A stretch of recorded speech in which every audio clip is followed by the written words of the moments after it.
सुमति जी, शिवरात्रि आ रही है, कांवड़ यात्रा का दौर शुरू हो चुका है, लेकिन बीच में बहुत सारे ढाबे, भोजनालय कुछ ऐसे हैं जो नाम बदल के काम कर रहे हैं। एक बाबा हैं जो उनकी जांच कर रहे हैं और बार बार जानकारी ले रहे हैं कि आखिर ये ढाबे, ये रेस्टोरेंट किसके चल रहे हैं। ऐसा है, एक तरफ ये स्कूल बंद कर रहे हैं, इनकी मानसिकता बजाइए आप। कांवड़ियों पे तो ये फूल वर्षा करेंगे और स्कूल बंद करते जा रहे हैं। तो इनकी मानसिकता यही है कि किसी तरीके से ये जो समाज प्रगति की तरफ जा रहा था तो इसे प्रगति की तरफ न जाए ये समाज जो है, बस इसे वहीं गोल गोल गोल गोल ऐसे घुमाते रहो कि बस ये वहीं चक्करगन्नी सी बन जाए इसकी। लेकिन स्कूल तो सुमति जी इसलिए बंद किए जा रहे हैं क्योंकि बच्चों के एडमिशन वहाँ पर कम है, तो मर्ज कर दिए जा रहे हैं, स्कूल बंद थोड़ी हो रहे हैं। नहीं, स्कूल बच्चे कम हैं तो ये तो फेलियर है सरकार का। 22 करोड़ का ये प्रदेश है और स्कूलों में बच्चे ही नहीं मिल रहे तुम्हें, इसका मतलब क्या है? तुम्हारी व्यवस्था फेल हो रही, तो व्यवस्था चाक चौबंद करो। आपका मतलब ये है कि आस्था को ना माने लोग, कांवड़ लेने अगर अपनी आस्था से जा रहे हैं लोग बाग, तो वहाँ आस्था के केंद्र के लिए वहाँ इकट्ठे ना हो, कांवड़ ना लेकर आए, भगवान शिव की आराधना ना करें। भैया ऐसा है, आस्था को आस्था तक ही रखिए आप जो है। आस्था को यदि आप जो है बिजनेस बनाएंगे, आस्था को आप राजनीतिक मुद्दा बनाएंगे और हम जैसे व्यक्ति से चाहेंगे कि विरोध भी नहीं करें, तो ये तो नहीं चलेगा साहब आपका। कैसे नहीं जो है, मतलब आप अच्छे सुयोग एक तरफ तो वहाँ टीचर रख रहे हैं और दूसरी तरफ वहाँ बच्चे नहीं आ रहे, तो इसको देखो तो सही, इसकी बारीकी में तो जाओ कि क्या मजबूरी है। एक तरफ तो प्राइवेट स्कूल हैं, उन्हें पता नहीं उसकी डिग्री का जो पढ़ा रहा है वहाँ, एक तरफ सरकारी स्कूल हैं, वो अच्छे वेल क्वालिफाइड टीचर हैं, वहाँ बच्चे नहीं आ रहे पढ़ने। तो इसका विचार, इस पर सोचना चाहिए, इसका चिंतन करना चाहिए। ये चिंतन करने के बजाय आप स्कूल ही बंद कर दे रहे हो, ये तो भाई समझ में नहीं आ रही आपकी थ्योरी। किया जा रहा है जिससे कि और अच्छी शिक्षा दे सकें बच्चों को।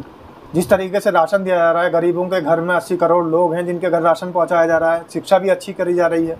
अभी आप कह रहे थे कि ऐसे स्कूल बंद करे जा रहे हैं जिनमें 50 से कम बच्चे हैं, बिल्कुल आप ये तर्क दे रहे थे। तो इसका मतलब आप जान लीजिए कि जब उस गांव में बच्चे नहीं आ रहे तो क्या गारंटी है कि जो वो बच्चे हैं वो दूसरे गांव में जाएं? भाई वो बच्चे तो पढ़ने से ही रह जाएंगे। पहले की सरकारों ने जो स्कूल खुलवाए थे, तो उस सरकारों में क्या कोई मूर्ख बैठे थे जो उन्होंने स्कूल खुलवाए गाँव में? अब आप ये तर्क दे के स्कूल बंद कर रहे हो, ये तो बेईमानी कर रहे हो आप देश के। तो आप क्या बोलना चाह रहे हैं? भारतीय जनता पार्टी की सरकार में लोग मूर्ख नजर आते हैं आपको?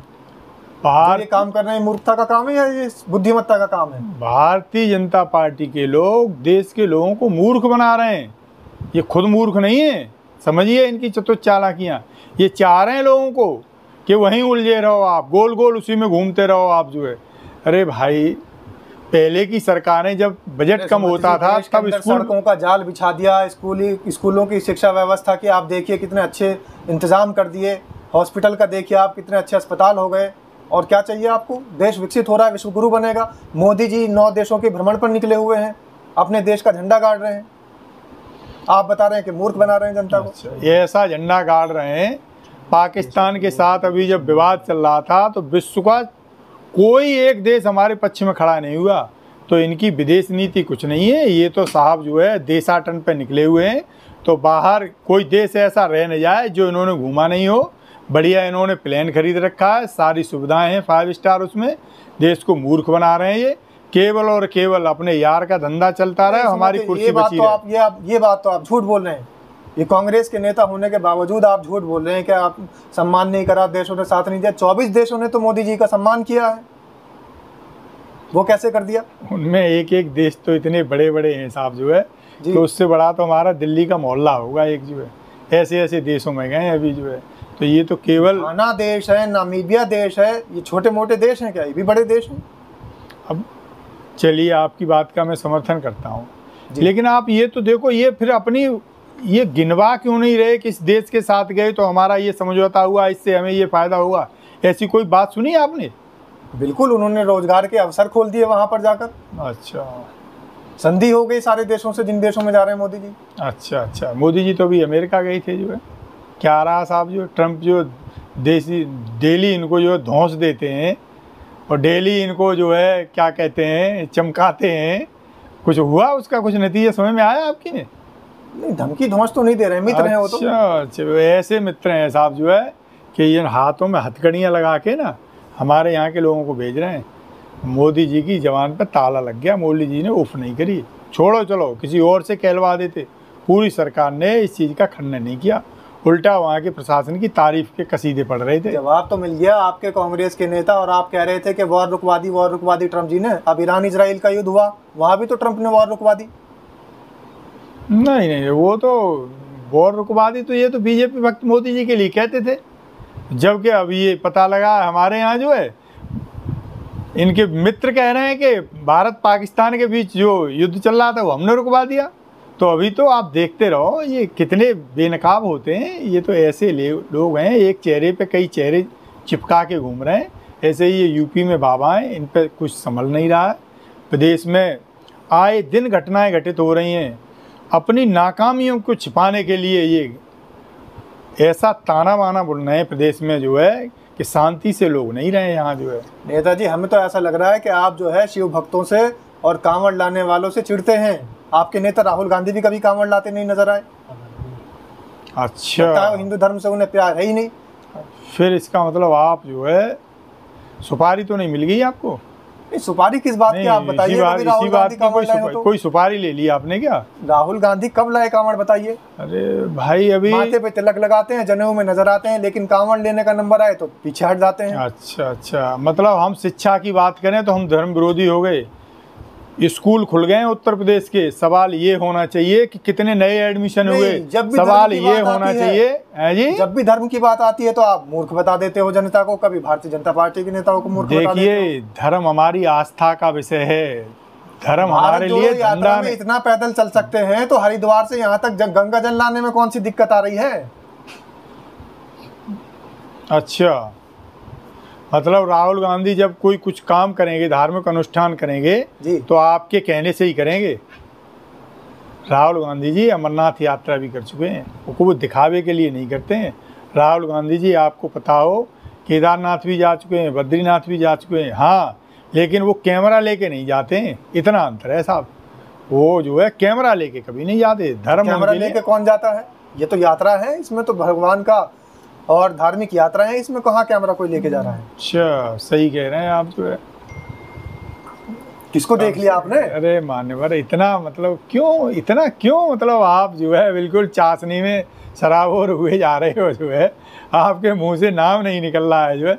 जो कैमरा लेके जाते हैं उनका पता ही नहीं आपको कौन जाते हैं। भाई, हमने तो किसी को कैमरा ले जाते नहीं। हमारे देश के माननीय यशस्वी और क्या कहें, और कुछ कसीदे काढ़े जो है मोदी जी जब भी कहीं जाते हैं, याद करना, सामने मूर्ति हो तो मूर्ति की तरफ नहीं देखते हैं, वो कैमरे की तरफ देखते हैं साहब। तो ऐसे तो इनकी आस्था है। तो साहब, देश के प्रधानमंत्री हैं, मंदिर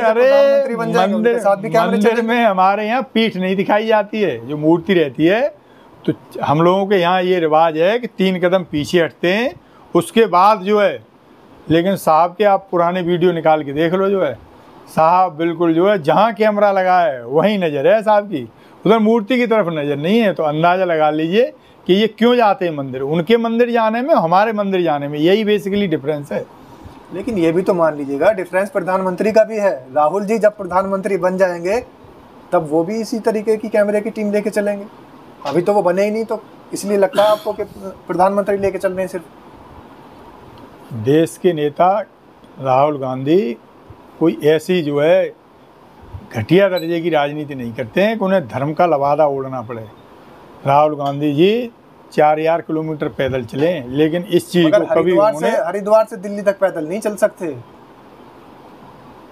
मोदी जी कितना पैदल चले हैं जरा बता दो, उनका एक आध वीडियो निकाल के दिखा दो। ये भाजपा के लोग हैं जो है, जो ये जिंदाबाद जिंदाबाद कर रहे हैं जो है। जरा इनके बच्चों की डिग्री देखो, ये कहाँ से बच्चे इनके पढ़ के आ रहे हैं। सर 18 घंटे काम कर रहे हैं इतनी उम्र में जब आ जाएंगे आपके नेता तो बस 18 घंटे काम कर रहे हैं। लेकिन किसके लिए कर रहे हैं? अपने मित्रों के लिए कर रहे हैं साहब, उनके धंधे सेट करा रहे हैं।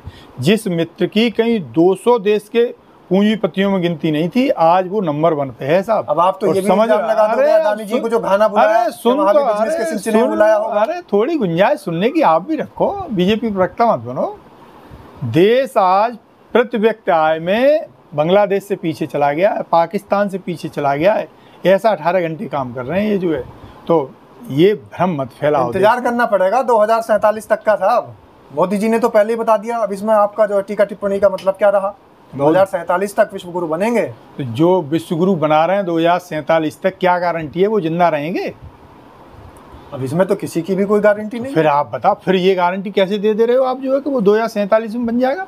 इन्होंने तो गारंटी दी थी पार्लियामेंट में खड़े होके कि 2022 में किसानों की आमदनी दूनी कर देंगे। साहब हमें गिनवा दीजिए कितने किसानों की आमदनी दूनी कर दी। इन्होंने चैलेंज किया था जो कि 100 हम जो है स्मार्ट सिटी बना देंगे। साहब एक कहीं आपको दिखाई दे जाए मुझे बता दो। इनके सांसदों ने कुछ गांव गोद लिए थे, जरा घूम के देख के आ जाओ कि जो गोद लिए थे गांव वो गोद में ही हैं कि पैदल भी चलने लगे हैं। इन्होंने तो ये चैलेंज किया था कि इतना काला धन है कि हर व्यक्ति के खाते में साहब 14-15 लाख रुपए यूं ही आ जाएंगे। जरा पता कर लो वो काला धन काला है आज भी कि गोरा हो गया है? तो ये दावों पे क्यों जा रहे हो? तो कांग्रेस का जो पैसा था काला धन वो रखा रह गया, इसलिए आपको ज्यादा ठेस लगती है। नहीं तो वो धन कहाँ गया साहब जो आप क्लेम कर रहे थे कि 100 दिन के अंदर ये धन आ जाएगा, बिना करे धरे आपको जो है 14-15 लाख रुपए मिल जाएंगे, तो उसमें से कुछ आपको मिल गया है क्या? चलिए, जनता को मिला है या नहीं मिला जनता से ही पूछते हैं। कमेंट के माध्यम से जरूर बताएं कि 15 लाख किस किस के खाते में आए हैं।